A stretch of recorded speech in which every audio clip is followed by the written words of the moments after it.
వైఎస్ఆర్సీపీ ఎమ్మెల్యేలు ఎమ్మెల్సీలతో వైఎస్ జగన్ భేటీ. అసెంబ్లీ సమావేశాల నేపథ్యంలో వైఎస్ఆర్సీపీ ఎమ్మెల్యేలు ఎమ్మెల్సీలతో పార్టీ అధ్యక్షుడు మాజీ ముఖ్యమంత్రి వైఎస్ జగన్ భేటీ.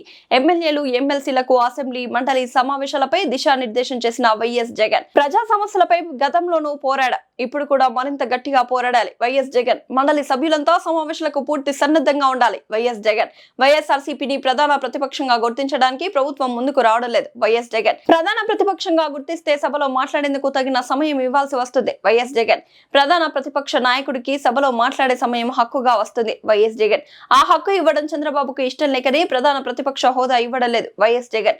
అందువల్ల అసెంబ్లీలో మనం చేయగలిగింది లేదు. వైఎస్ జగన్ అసెంబ్లీలో ప్రభుత్వం ప్రస్తావించే అంశాలకు ఆధారాలు సాక్ష్యాలతో నేను ప్రెస్ మీట్లు పెడతా. ప్రతి అంశంలోనూ ప్రజలకు నాణ్యానికి రెండో వైపు చూపిస్తా. కానీ మండలిలో మనకు బలం ఉంది. ప్రజల తరపున అక్కడ గట్టిగా పోరాడాలి. వైఎస్ జగన్.